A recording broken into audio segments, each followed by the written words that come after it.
Nós temos hoje aqui conosco, mais uma vez, o querido amigo, professor Paulo Araújo Duarte, que é astrônomo, ex-professor de Geociências da Universidade Federal de Santa Catarina e também ex-diretor do Planetário, e ninguém melhor do que ele para falar sobre o Ano Internacional da Ufologia. Da ufologia, olha só, da astronomia, está na cabeça. Vocês todos sabem que esse é o Ano Internacional da Astronomia e nós deixamos aqui para o meio do ano, assim, para que todo mundo pudesse ter oportunidade de ler a respeito e se acostumar com o fato, com esse festejo, vamos dizer, com essa comemoração, e de Galileu Galilei também, que nós vamos falar agora com o professor Paulo. Boa noite, professor. Você está bom? Uma boa noite.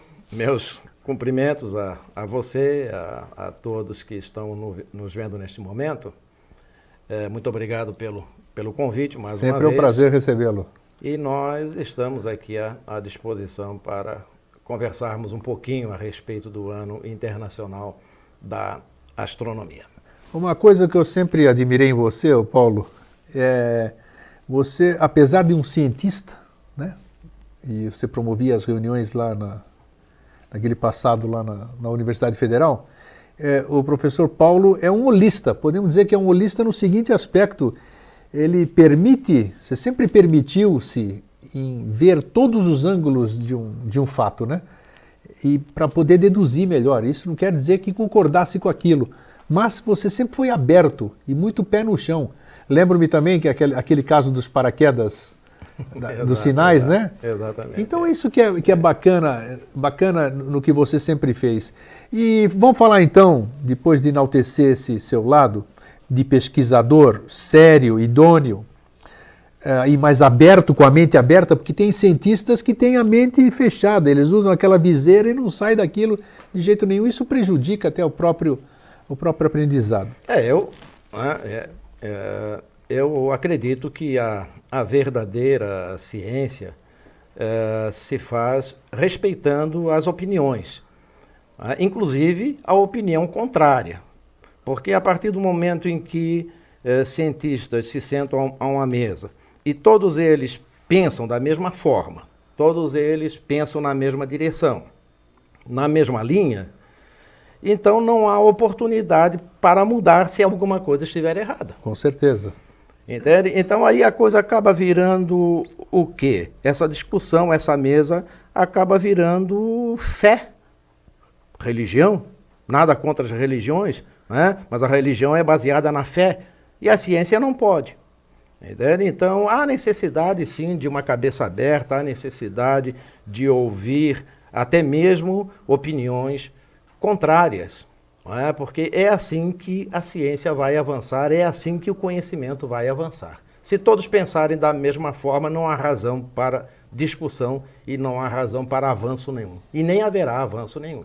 Antes da gente entrar no tema, já que você abordou isso, na história do mundo, na história das coisas, a gente percebe, já falamos aqui em outro programa, uma certa resistência dos próprios historiadores em mudar algum fato novo. Quer dizer, descobre-se um fato novo, eles preferem omitir ou desmenti-lo para sustentar a história. Na ciência, na astronomia, acontece isso também, professor? Acontece, sim. Acontece. Há cientistas em todos os campos do conhecimento humano, mas digamos no caso da ciência, há cientistas também que não querem mudar o status quo, digamos assim, né? O status do momento, da coisa no momento, né? Porque isso aí gera discussão, isso aí gera trabalho, talvez até também gere alguma perda, né? De um projeto, de um dinheiro, de um financiamento ou coisa desse tipo, entende? Então manter o status quo, isso aí é importante para muita gente. Por essa razão, às vezes, cientistas entram numa linha tal de pesquisa que acaba aquilo se tornando um nicho próprio dele. Entendo. Entende?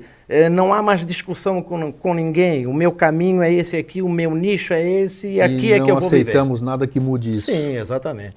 Até porque se mudar poderá haver perdas, né? Infelizmente é assim. Professor, Ano Internacional da Astronomia.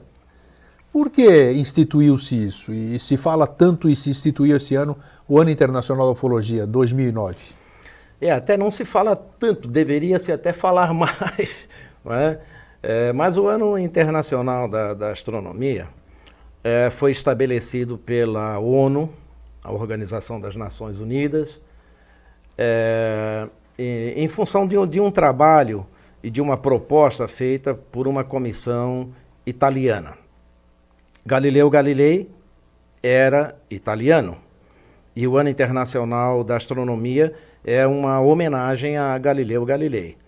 Então essa comissão italiana fez um trabalho, fez uma boa proposta e entregou à ONU, e a ONU aceitou estabelecer o ano, este ano de 2009, como o Ano Internacional da Astronomia, para trazer à tona conhecimentos e feitos, não é, gerados por Galileu Galilei. O senhor podia exemplificar algum, por exemplo? O que está em foco principal nesse Ano Internacional da Astronomia? O principal, até se o nosso companheiro lá da técnica quisesse colocar já algum slide, poderia colocar o primeiro. Pode pôr o primeiro aí para nós, por favor? Este aí é o logotipo do Ano Internacional da Astronomia, o logotipo oficial, e tem duas entidades que estão trabalhando em cima disso, que é a Unesco e a União Astronômica Internacional. Sim. Né? E o lema está escrito ali, o universo para você descobrir. O universo para você descobrir, tá certo? Muito bom. O próximo slide, então, está ali. É homenagem a Galileu Galilei. Ao lado eu coloquei uma homenagem, uma imagem de alguém olhando o céu. Sim, lá no telescópio. Porque aí é que estaria, digamos, a principal razão da homenagem a Galileu Galilei. O Galileu não foi o criador da luneta, mas o inventor da luneta, porque ela já existia na Europa, para fins de observação terrestre, na navegação, por exemplo. Sim, muito usada na navegação, sim. E inclusive até nos teatros. Alguns teatros europeus enormes, você via que algumas pessoas ficavam lá com um pequeno binóculo, uma pequena lunetinha. Isso sim. Olhando o palco, olhando os atores. Era inclusive até não só uma necessidade de alguns que ficavam um pouco mais longe, para ver mais de perto as coisas, né, que se passavam lá no palco, mas também até uma questão de status. Digamos claro. Assim, né, ter uma lunetinha, um binóculo, olhar, pendurar e tal, olhar, e isso era até uma questão de status também na época. Mas o que fez Galileu?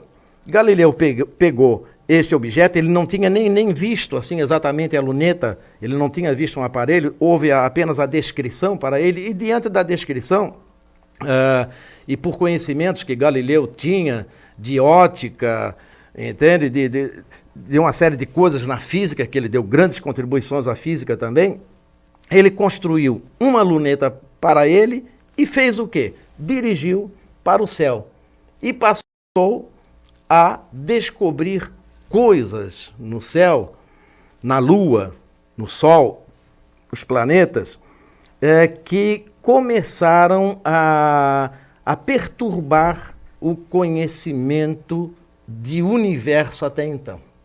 Porque o universo até então conhecido era o universo de Aristóteles. Tem razão, isso. Entende? Inclusive até antes mesmo de a gente inserir Galileu nessa conversa toda, nós precisamos entender o contexto que se passava na Europa, político, social, econômico, e o contexto também das ideias de Aristóteles, que afinal de contas foi um grande filósofo, mas foi também um cientista. Aristóteles tinha uma academia, tipo de uma universidade. Ele foi discípulo de Platão, que por sua vez foi discípulo de Sócrates. Sim. Aristóteles tinha laboratório na sua academia. Aristóteles chegou a fazer dissecação de animais, estudos de plantas, classificação de insetos, de pássaros, plantas. Então, ele era geocentrista, né, ou não? O Aristóteles? Ele considerava a Terra no centro do universo. Aí é que está a grande questão. Perfeito. Entende? Porque Aristóteles entrou assim por muitos ramos do conhecimento humano. A biologia, a física, a matemática, a astronomia, até na psicologia ele fez estudos da mente, entende? Então Aristóteles influenciou assim todo mundo com as suas ideias por uns 2000 anos, digamos. Entende? Foi então verdade. era uma coisa muito forte. E a concepção que Aristóteles tinha de universo era a seguinte: a Terra eram os 4 elementos básicos, né? A terra, a água, o fogo e o ar. Então, a Terra no centro do mundo, no centro do universo. Depois, então, uma esfera envolvendo a Terra, que seria da água, uma outra do ar e uma outra do fogo.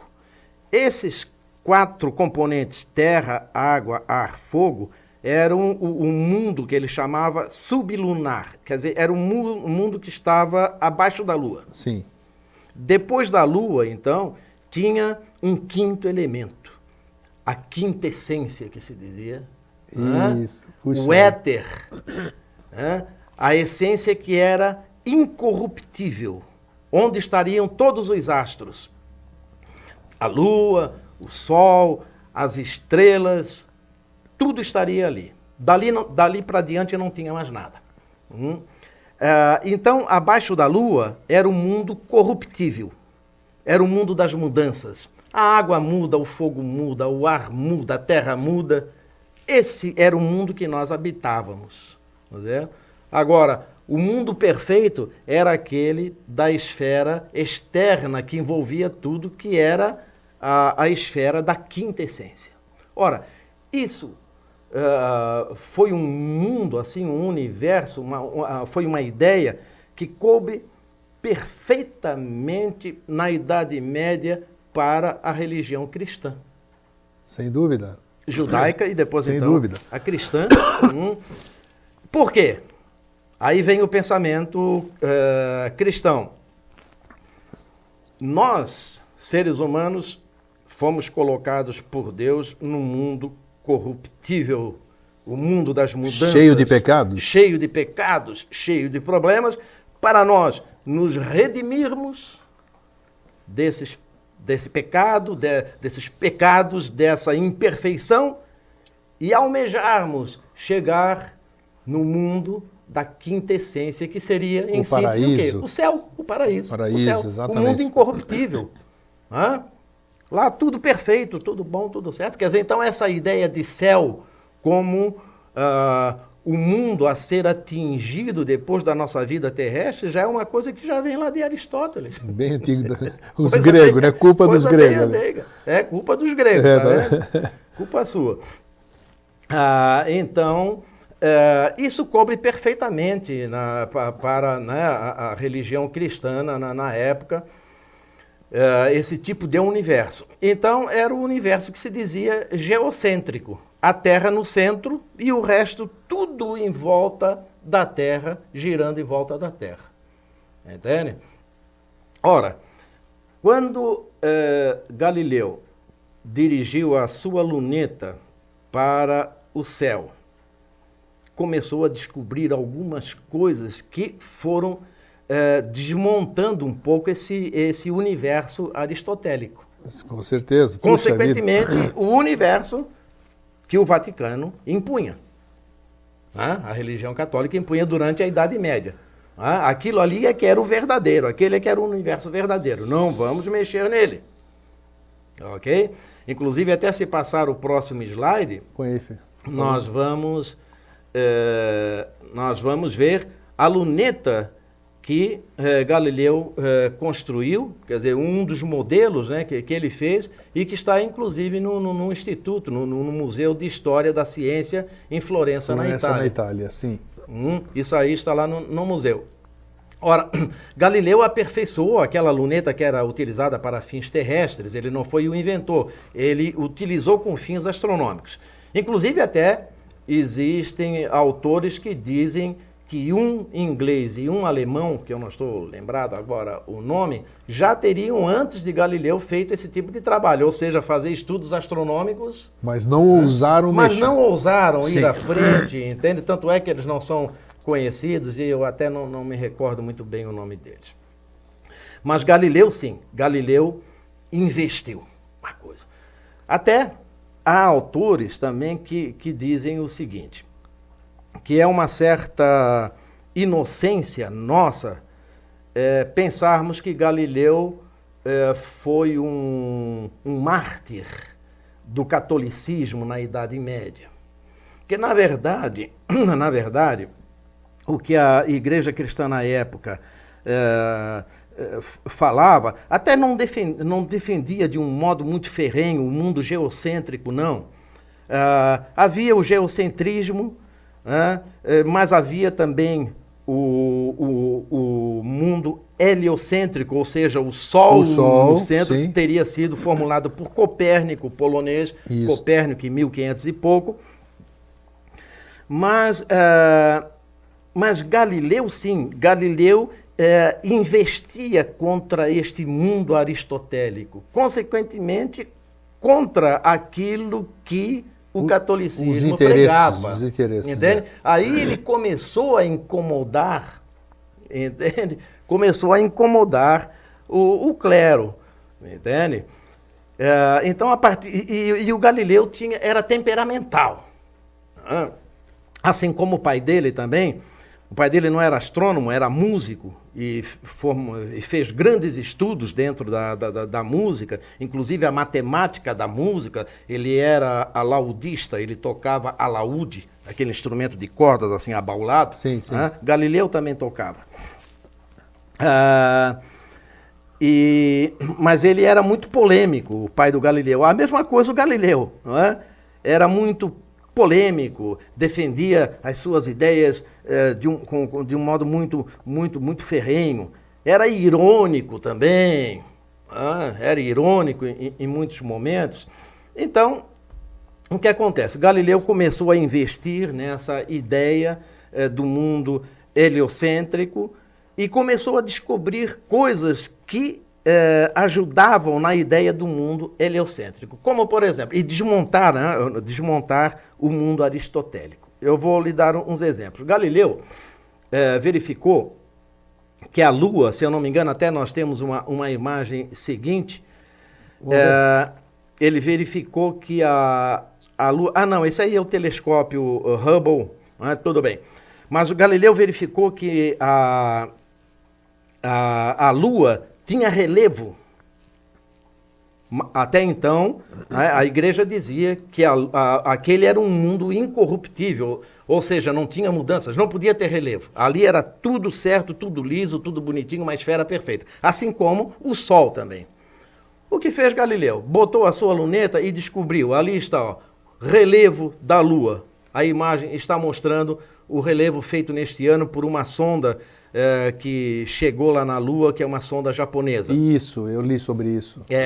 Né? Aí, o relevo na Lua. Ora, a igreja entrou em polvorosa, mas como? Aquele lá é um mundo incorruptível, um mundo que está no éter, na quinta essência, não pode, não tem.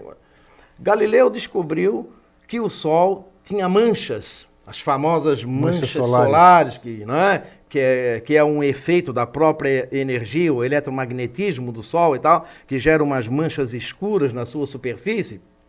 E mais, ele descobriu também que uma dessas manchas, por exemplo, ela estava se deslocando, dia a dia ela estava fora de posição. Aí ele deduziu o quê? O Sol se movimenta, o Sol tem rotação. Perfeito. Inclusive, observando essa mesma mancha, quando ela passou depois então por trás do Sol e retornou no outro lado, ele chegou inclusive a fazer um cálculo da rotação que o Sol tem, mais ou menos 25 dias na região equatorial do Sol.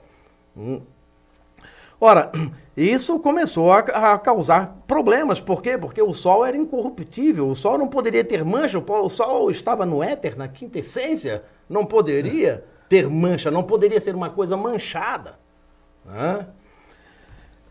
Outra coisa que Galileu descobriu também, que foi muito importante, ele descobriu que os planetas Mercúrio e Vênus têm fases, assim como tem a Lua. Só que a Lua girando em volta da Terra, as fases, por exemplo, de cheia, não é? A nova, não é? A minguante e crescente, no caso crescente e minguante, a parte iluminada da Lua fica em lados contrários. Se num momento a parte iluminada fica no lado esquerdo, no outro momento fica no lado direito, a parte iluminada. Ora, então se Vênus girasse em volta da Terra, e Mercúrio também, eles deveriam ter fases como a Lua tem, mas não, as fases eram invertidas. Aí o que Galileu deduziu? Fez um modelo, iluminou, observou, Vênus e Mercúrio, tendo fases invertidas à da Lua, eles só podem estar girando em volta do Sol. Estão entre a Terra e o Sol. Uma conclusão até que lógica, né? Lógica, exatamente. Ora, isso revolucionou a coisa. Não pode, o Sol não pode estar no centro do universo. E Galileu não está. E o Galileu escrevia coisas. Galileu, ele dava palestras também, participava de jantares, porque Galileu era um sujeito muito interessante. Ele era político. Político no sentido de ele fazer um trabalho de boa vizinhança, além do trabalho dele científico, né? Mas ele adulava, digamos assim, pessoas de bom poder aquisitivo. Né?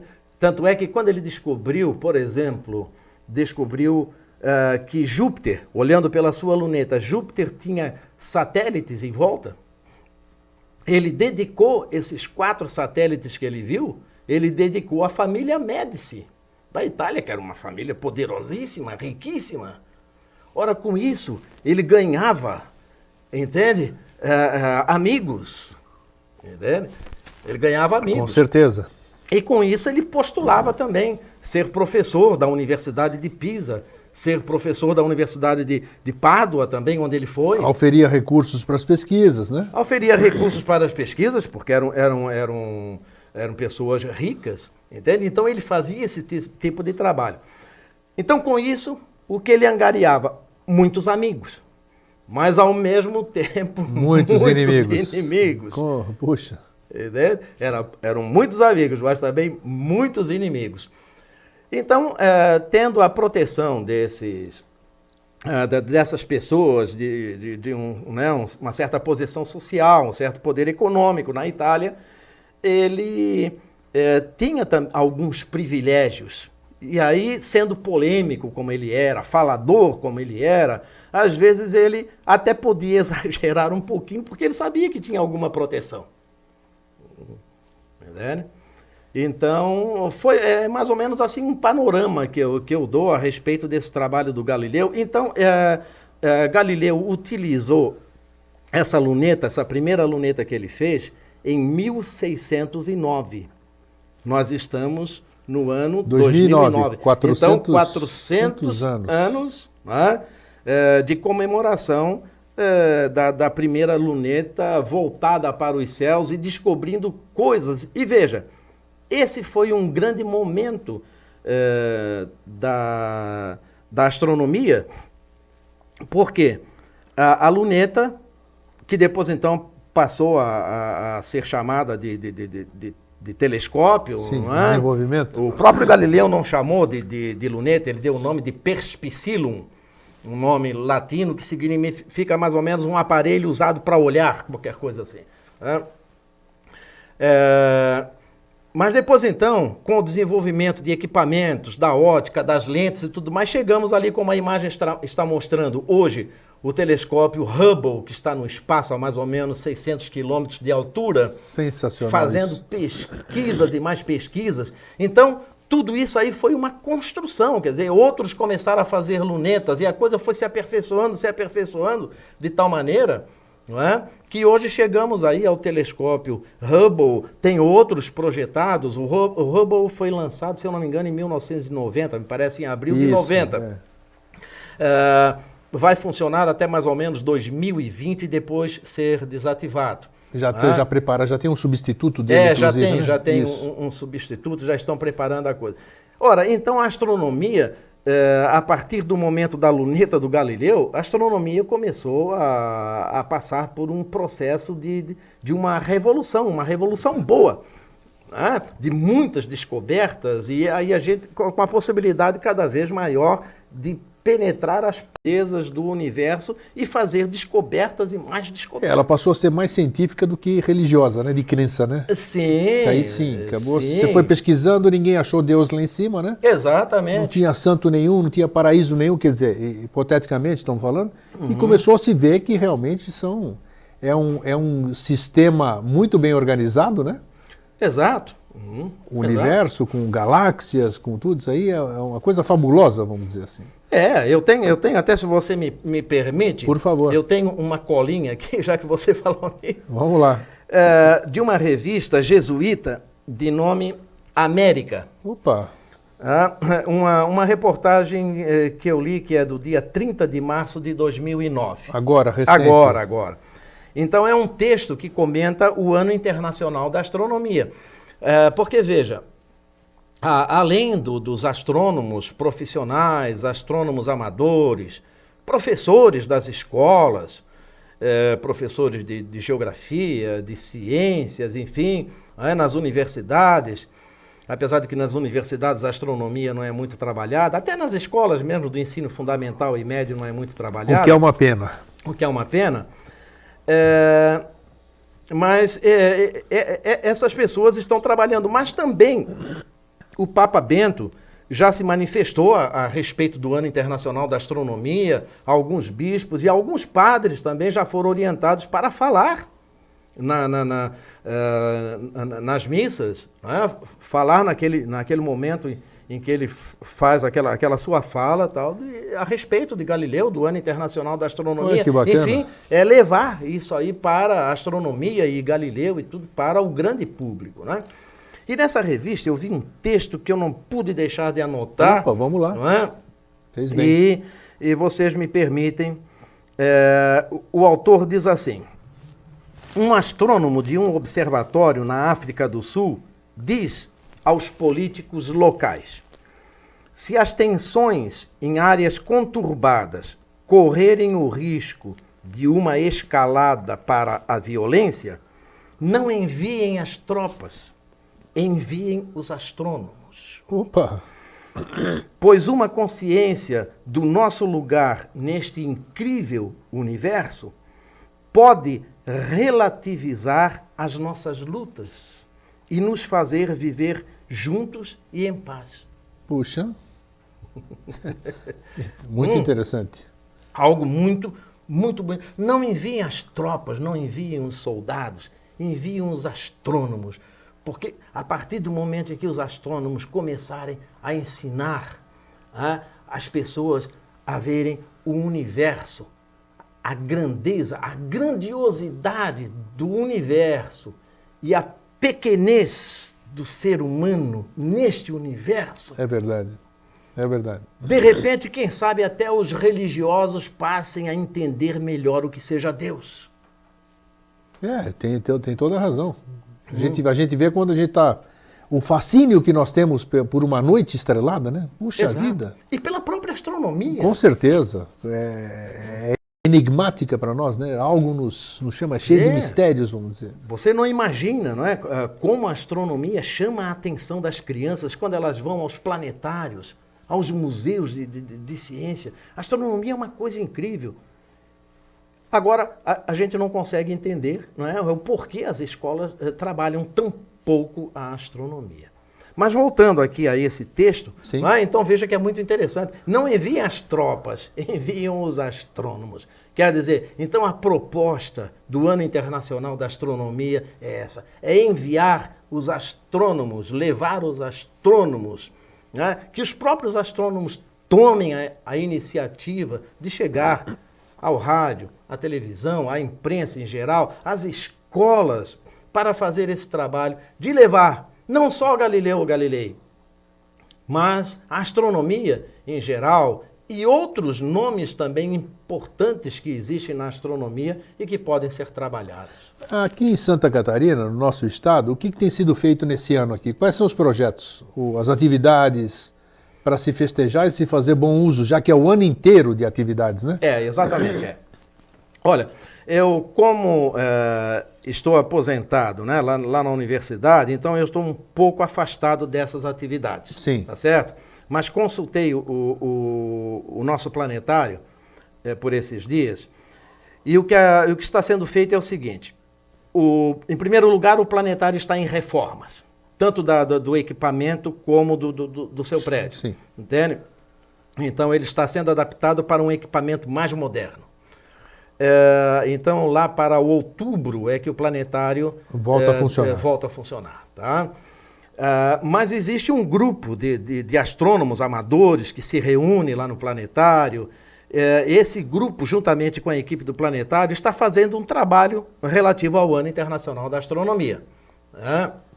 Então, eles têm ido a escolas. Recentemente estiveram em Lages, se eu não me engano, pegaram um frio danado, sim, mas fizeram a palestra para um grande público. Enfim, esse grupo, que é o GEA, o Grupo de Estudos de Astronomia, que você conhece, sim, né? Eles estão fazendo esse trabalho juntamente com a equipe do planetário. Porque não tem, nós já tivemos experiência, nós fizemos coisas juntos no passado, né? É fascinante.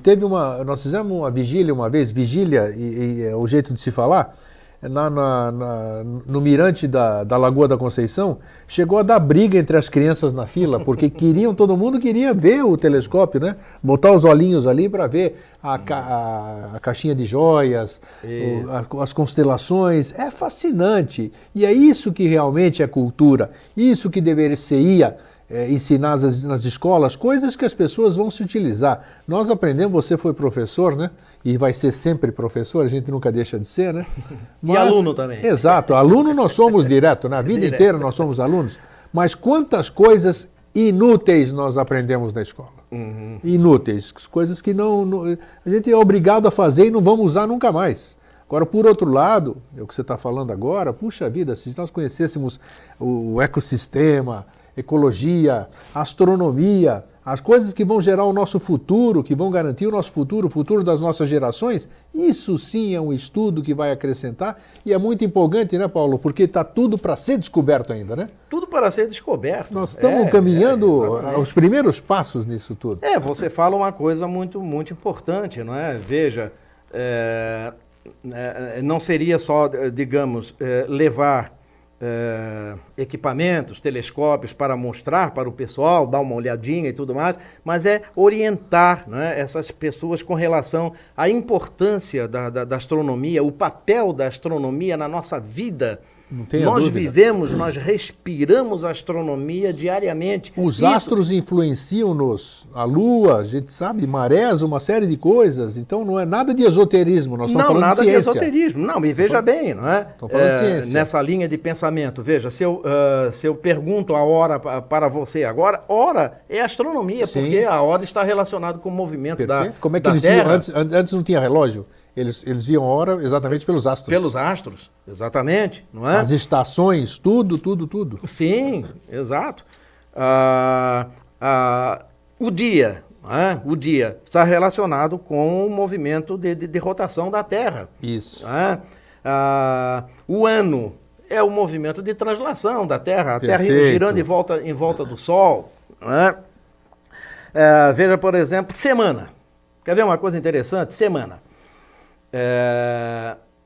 A semana já é uma criação dos babilônios, coisa que vem lá de 3.500 mais ou menos antes de Cristo. Já vai longe. Já vai longe. Os babilônios consideravam um dia para cada astro, um dia da semana para cada astro, quer dizer, um dia para cada astro. Quais eram os astros conhecidos, além da Terra, é claro? Era o Sol, a Lua, Mercúrio, Vênus, Marte, Júpiter, Saturno. E até Saturno, 7. 7, isso. Que são os 7 dias da semana. Então, veja, por exemplo... Sunday, por exemplo. Isso, exatamente. Do inglês, dia do sol. Do inglês, o dia do sol, Sunday. Isso. O dia do sol. A segunda-feira, no inglês, Monday. Vem de moon. Moon, exatamente, moon, de lua. Que depois então ficou com o apenas, né? Monday, quer dizer, o dia da lua. Isso. Saturday, o dia do Saturno.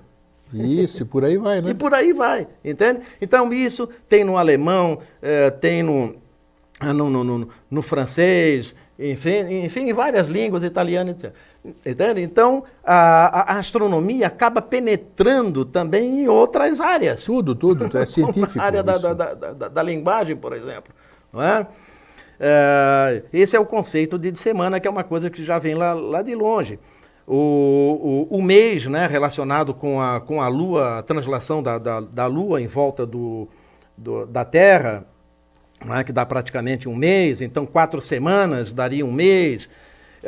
O próprio calendário, quer dizer, nós estamos falando aqui em questão de tempo, veja bem, calendário. Calendário é um estudo fabuloso em astronomia. Também. Me fascina. Fascinante também, porque veja bem, nós vivemos um calendário, adotamos um calendário que é chamado calendário gregoriano. Por que calendário gregoriano? Porque em 1582, o Papa Gregório XIII pediu uma reforma do calendário até então vigente, que era o calendário juliano, de Júlio César, né?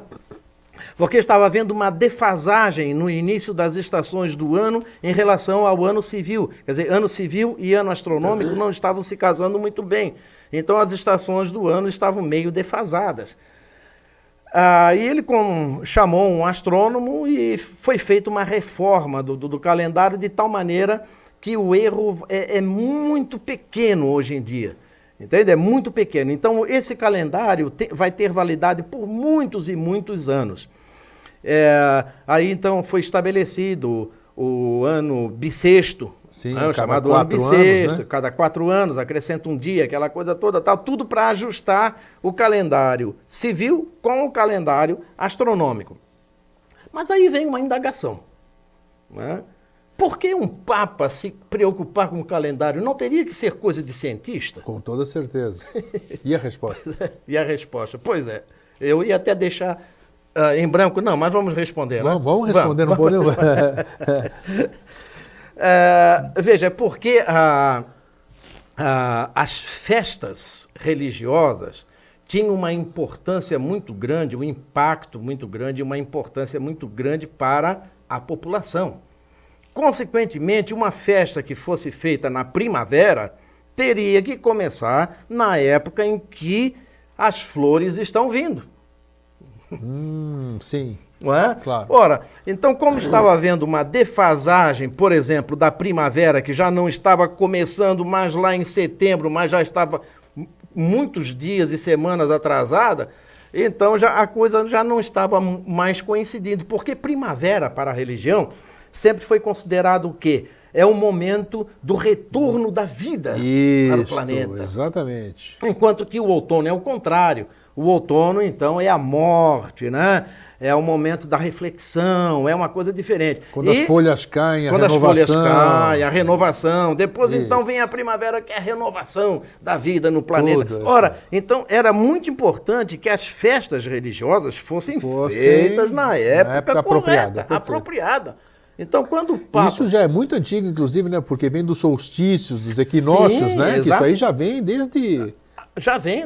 muitos e muitos anos atrás. Muitos e muitos anos. Né? Os babilônios já faziam esse tipo de trabalho. Perfeito. E veja, os babilônios tinham há 3.000, 3.500 anos, 4.000 antes de Cristo, os babilônios já tinham um conhecimento do ano, já coisa com muita precisão. Eu acho que acabou se perdendo com o tempo, porque outros trabalhos foram feitos e novas descobertas e tal, mas ele já tinha assim um calendário muito perfeito, muito bom, pelo menos para a época, não é? Então veja, essa a razão de o Papa Gregório, em 1582, ter promovido essa reformulação do nosso calendário civil para que as festas fossem feitas dentro da época certa. Então veja bem, nós temos Natal, por exemplo, temos a Páscoa. Sim. A Páscoa. Um é solstício e outro é equinócio. Né? Exatamente. Só que como, aí vem a astronomia novamente, só que como as estações são invertidas nos hemisférios. Exatamente. Eu até brincava quando eu dava aula lá na universidade. Quando eu falava, por hemisfério exemplo, norte, né? Quando eu falava da Páscoa, por exemplo, e que eu dizia que a Páscoa tinha que coincidir com o início da primavera, e eu continuava a falar e deixava, e de repente, se nenhum aluno falasse, mas às vezes alguém falava, mas professor, mas como? Nós não estamos no outono? Então... Sim, mas essas coisas foram feitas no hemisfério norte. Então eles fizeram para eles, Isso. não pensando no hemisfério sul. Exatamente. Fizeram para eles. Lá é primavera. Lá é primavera. Então, a Páscoa tem que ser na época da primavera. Na primeira semana após o início da primavera, em 21 de março. Então, na primeira lua cheia, né? Na primeira lua cheia, logo depois. Então, aí, por isso que a Páscoa é uma festa móvel, porque ela depende da lua. Perfeito, isso. Mas o que é que a lua tem a ver com isso? Não é? Aí, então, veja bem, são duas coisas, a lua e a primavera. Início da primavera no hemisfério norte, em 21 de março, primavera representa o quê? Representa a renovação da vida no planeta, ou seja, ressurreição de Cristo. Isto. Cristo que renasce, que ressurge para a vida eterna e tal. Então tem esse significado, é a nova vida no planeta Terra. Né? E por que a lua cheia? É porque a lua cheia estaria iluminando o planeta inteiro, porque a lua cheia ela vale para os dois hemisférios. Sim. Então aí nós teríamos a luz divina durante as 24 horas do dia. Ou seja, durante o dia, a luz do sol, a luz divina do sol. E à noite, a luz da lua, que reflete a luz do sol e vem para a terra. Ou seja, às 24 horas do dia, nós estaríamos iluminados pela luz divina. Tem um significado religioso, não tem mas isso dúvida. É astronomia. A religião apropriou-se da astronomia para moldar as suas coisas. Dizem até que no solstício de inverno, que seria o Natal, né, que a gente festeja aqui, sim. Dizem que você perceba que o Sol, aquela questão da ressurreição astronomicamente, o Sol fica mais fraco, né, para 3 dias depois surgir com toda aquela força, né? Quando eles festejavam, eles chamavam isso de Natalis Invicti, ou seja, o Natal do Invicto, o nascimento do Invicto. Solis Invicti era do Sol, exatamente. Poxa, era o retorno do Sol para o hemisfério norte. Tanto é que a auréola dos santos, né? Aquela auréola dos santos, que está na igreja, principalmente na qual eu nasci, a ortodoxa, a representação, não seria a auréola do santo, seria a representação do sol, né? Porque o sol era o sol invictus que eles festejavam, isso aí. Agora, por que o Natal foi instituído nessa época, no final do ano? É porque nessa época os romanos faziam muitas festas fora da religião cristã, as chamadas festas pagãs. Eles, por exemplo, cultuavam a deusa Mitra. Exatamente, exatamente. O mitraísmo. O mitraísmo. Então, o Papa, na época, preocupado com isso, o que fez? Instituiu o dia 25 de dezembro como nascimento. Antes, o de São Nicolau. Perfeito. Isso, de São Nicolau, bem lembrado. São Nicolau. Mas parece que o São Nicolau não decolou. Então, o que aconteceu? Foi instituído anos depois o dia do nascimento de Cristo, porque na verdade ninguém sabe quando Cristo nasceu. Mas foi instituído o dia 25 de dezembro como o ano de nascimento de Jesus Cristo. Que assim abafaria o dia do nascimento de Jesus Cristo. Abafaria, né, as festas pagãs, iria redirecionar, né, os pagãos para o cristianismo novamente. Exatamente. Entende? E acabou o Natal virando isso que é hoje, né, uma festa muito mais comercial, né, mas está aí o Natal. Entende? E a palavra Natal justamente vem disso, o Natalis Invicti, o Natal do Invencível, que seria o Sol. Isso, o nascimento, né? Natal, o nascimento, quer dizer, seria o retorno dele para o hemisfério norte. Exatamente. Ora, isso é astronomia. Pura. Isso pode ser trabalhado nas escolas, isso pode ser explicado, calendários. Quer dizer, então, o que eu quero dizer com isso tudo é que nós respiramos astronomia o dia inteiro. Mas não estamos nos apercebendo disso. Por quê? Porque as escolas estão mais preocupadas em ensinar o aluno para se preparar para os Enems da vida, para os vestibulares. Foi o que eu disse. Criança tem que ser preparada para a vida. E a vida não é só Enem e nem vestibular. A vida é uma coisa muito mais ampla. E a astronomia faz parte dessa vida nossa diária. Isso precisaria ser mostrado. Nós temos uma outra influência total da nossa vida. Exato. Uma outra coisa, por exemplo, fala-se tanto hoje em poluição, não é? Ambiental. Poluição ambiental. Veja bem, ambiental vem de ambiente. Ambiente, não é? O que nos rodeia, o que rodeia o ser humano, né? Mas só que nós acabamos nos esquecendo, nós estamos olhando tanto aqui para baixo, para a Terra, há um egocentrismo tão grande que nós estamos nos esquecendo de olhar lá para cima.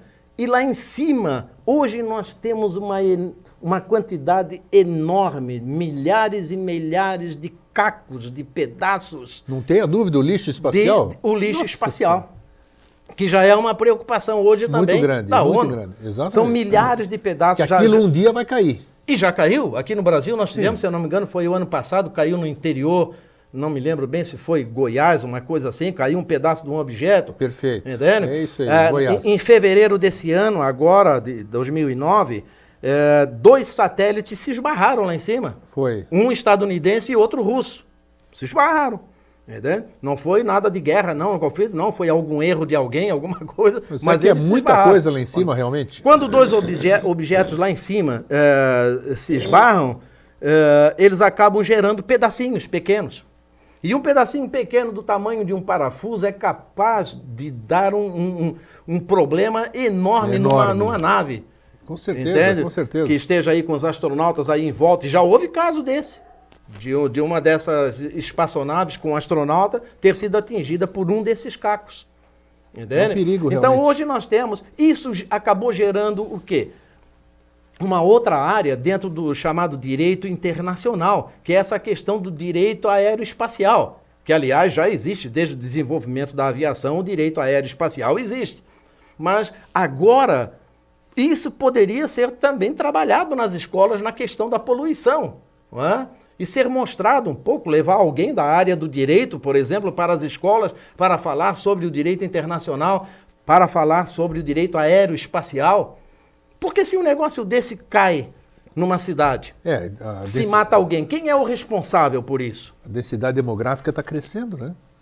Não, exato, e pode cair lá no interior do Goiás, no ano passado. Somos 3/4 água, mas... Sim, claro, mas como caiu no interior do Goiás, grande. Numa fazenda... poderia ter caído em cima da casa que ficava ali pelas proximidades do dono da fazenda. Claro que sim, claro que sim. Não é? Claro. Então, quem vai pagar por isso? Quem é o responsável por isso? Isso é uma outra área que a astronomia puxa também, que é o direito aeroespacial. Então, tá vendo? Tudo isso está relacionado com poluição. No entanto, quando se fala em poluição, ninguém fala do lixo espacial. Nada. Está todo mundo falando, olhando aqui para baixo, são os rios, são as florestas, é isso, aquilo, coisa, aquecimento global e mais não sei o que. Não. E no final das contas você começa até a desconfiar, da verdadeira razão de tanta discussão de certas coisas como aquecimento global. Por exemplo... Nós já falamos aqui. Já falamos aqui, veja... a camada de ozônio, que se falava tanto... Não se fala mais hoje. Não se fala mais. Por quê? Porque foi resolvido o problema comercial do CFC. Que ele iria cair em domínio público, resolveram reunir, inclusive o Brasil participou, foi o protocolo de Montreal, no Canadá. O Brasil também participou e vários países e tal, e prometeram agir assim, daquela maneira e tal. O problema comercial foi resolvido, não se falou mais em problema da camada de ozônio. Não tem medição de camada de ozônio, mais nada. Porque o problema comercial foi resolvido. Então não tinha nada de perigo de camada de ozônio. Então hoje a gente fica meio desconfiado. Quem sabe esse negócio de aquecimento global também tem as suas razões industriais, comerciais por trás de tudo isso. Eu me lembro que você esteve aqui no programa anterior e você foi muito claro. Você falou e eu sempre continuo divulgando isso. Tudo, questão de aquecimento global, é conversa fiada, não só fiada assim, Porque é cíclico, né? Você foi bem claro naquele programa que nós fizemos aqui. O homem pode ter participação, mas não é o único agente. E o principal agente, se estiver havendo um aquecimento global, é o Sol. O Sol é o grande comandante dos climas no nosso planeta. É o Sol. Então, se está havendo aquecimento global, o principal responsável é o Sol. Agora, o homem pode dar uma participação. Agora, o que se diz por aí, que se o homem deixar de botar o gás carbônico na atmosfera e mais não sei o quê, vai evitar o aquecimento global? Não. Se o aquecimento global estiver ocorrendo, o que eu tenho as minhas desconfianças, mas se estiver ocorrendo, o Sol é o principal agente. E aquecimento global e resfriamento global, isso aí é uma coisa cíclica no nosso planeta. Então tem que fazer o quê? Tem-se que recorrer à história do nosso planeta. E aí nós vamos ver que a Terra já passou por vários aquecimentos globais e resfriamentos globais. É verdade. Vários. Deixa eu aproveitar esses 5 minutos que nós temos. Como é que você vê... você acha que a astronomia hoje, o ser humano... Por que o ser humano está se voltando, tanto o ser humano, que eu digo mais para o hemisfério norte, né? Os americanos principalmente, seguidos por outras potências, por que eles estão tão interessados em como é que se diz, tornar habitável algum planeta? Qual é a preocupação verdadeira sobre isso? E devemos ter essa preocupação? Essa é uma grande questão também a ser discutida até nas escolas. Será que vale... tanto investimento, tantos milhões de dólares se gastar para levar o homem à Lua e depois então parar, como aconteceu com o projeto Apollo, ou fez ir para Marte. 40 anos agora? 40 anos. 40, sim, 40 anos agora. Quer dizer, nós estamos em 2009 comemorando os 400 anos do a primeira e os 40 anos da Apollo 11. E, exatamente, os 40 anos da Apollo 11, a chegada do homem à Lua. Mas será que vale tanto investimento para levar o homem lá para o espaço? Existe projeto para habitar o planeta Marte depois da Lua, ou a Lua servir de trampolim para chegar a Marte. Se nós temos tantos problemas aqui no nosso planeta Terra, problemas de fome, problemas religiosos e brigas e mais intrigas, guerras e tantos problemas. Claro. Então fica a indagação. Eu perguntei o seu ponto de vista de astrônomo, ex-professor, um cientista, eu quero o seu ponto de vista. Eu acho que faz parte um pouco daquele ímpeto humano da aventura. Entende? Eu acho que é uma coisa que está lá no fundo, no nosso inconsciente, que ainda não se consegue explicar muito bem. Porque, veja bem, essa corrida espacial de hoje pode ser, digamos assim, comparada à corrida marítima que ocorreu nos anos 1500 em diante. Com a chegada dos portugueses, holandeses e tal. Entende? Então é alguma coisa mais ou menos assim. O homem sempre esteve interessado em descobrir coisas que estejam além, né, do seu universo, do seu mundo. Mas você foi feliz em dizer, tudo bem, se nós tivéssemos as 1000 maravilhas aqui, todo mundo vivesse bem, economicamente, vamos dizer, aí vamos investir lá fora, mas nós temos tanta pobreza, tanta coisa a ser feita aqui, e esses, você falou em milhões, mas são bilhões, né? Bilhões e bilhões e bilhões de dólares investidos por uma coisa que nós... eu digo milhões num projeto só. Sim, claro. Eu concordo que tinha aqui, sim, mas nós não somos dirigentes, infelizmente, desse planeta. Exatamente. Então, quer dizer, a minha opinião é essa. Eu acho que é alguma coisa que está lá no nosso subconsciente que gera esse espírito de aventura do ser humano, entende? E às vezes existe um pouco de política aí por trás, porque veja, o projeto Apollo, a ida do homem à Lua, foi um projeto do presidente John Kennedy. Sim. Quando ele viu que os russos estavam saindo na frente na corrida espacial, porque o primeiro satélite, que foi o Sputnik, foi lançado em 1957. 57, isso. Nessa época, os estadunidenses estavam começando a discutir essa questão da corrida espacial e tinham levado o Wernher von Braun, que trabalhou na Alemanha com aqueles foguetes e tudo mais. Os V2 então, e foi levado para o projeto espacial dos Estados Unidos. Então, eles estavam perdendo terreno, né? E com a possibilidade, inclusive, dos russos colocarem satélites, espiões e tudo. Então, o governo americano entrou em polvorosa. Aí John Kennedy, então, provocou a NASA e disse, nós temos que levar um homem à Lua antes do final da década, qualquer coisa. Infelizmente assim. Não viveu para ver isso, né? Não viveu para ver isso. Aí depois, então, teve né, esse projeto Apollo, que foram, se não me engano, 16, eu acho. 15 ou 16, 16 e depois 16. Parou. Então aquilo ali foi um projeto muito mais político do que qualquer outra coisa. Também acredito. Na minha ideia, foi um projeto muito mais político. Ou seja, mostrar para os russos que nós, estadunidenses, estamos na frente na tecnologia espacial. Então eles tiveram que provar isso para os russos. Finalizando aqui, para a gente encerrar, a sua consideração final no seguinte: o que a gente poderia, nesse ano internacional da astronomia, professor, o que você diria para o nosso telespectador no sentido, no que a gente pode colaborar para o ano internacional da astronomia? Como nós podemos mudar? Se as escolas não mudam, se os projetos não mudam, vamos dizer, didáticos, nós como cidadãos, o que podemos fazer para mudar essa consciência, para que a gente dê fomento à pesquisa astronômica, à pesquisa do céu, dessa coisa que tanto nos fascina? A astronomia é uma das ciências, talvez a única, que recebe de braços abertos o astrônomo amador. Há os profissionais, mas há muito mais amadores do que profissionais, e eles recebem o amador de braços abertos, porque os amadores têm dado grandes contribuições à astronomia. Então eu acho que cada um tem que fazer o seu papel de ir às escolas, rádio, televisão, se apresentar, provocar alguma discussão, entende? E vejam, não só levar certezas, não, porque muitas vezes é importante também a gente levar dúvidas, a gente provocar um pouco a cabeça dos estudantes e das pessoas para fazer as pessoas pensarem. Daí que vem as grandes ideias, grandes descobertas, né? Inclusive lá na técnica, se o nosso colega pudesse colocar o único slide, a gente poderia encerrar com aquela ideia que está lá em último lugar. Vamos lá.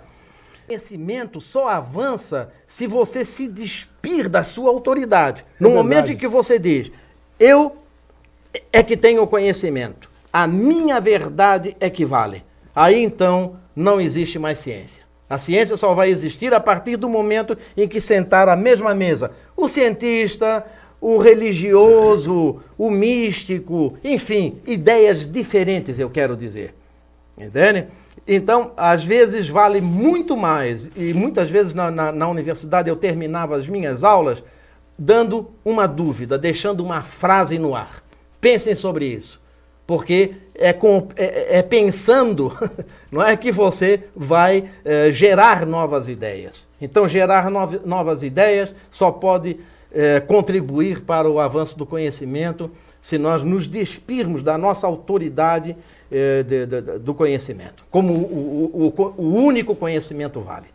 Legal, gostei. Paulo, obrigado pela sua visita, pela sua entrevista. Vamos voltar outras vezes, porque o tema é fascinante.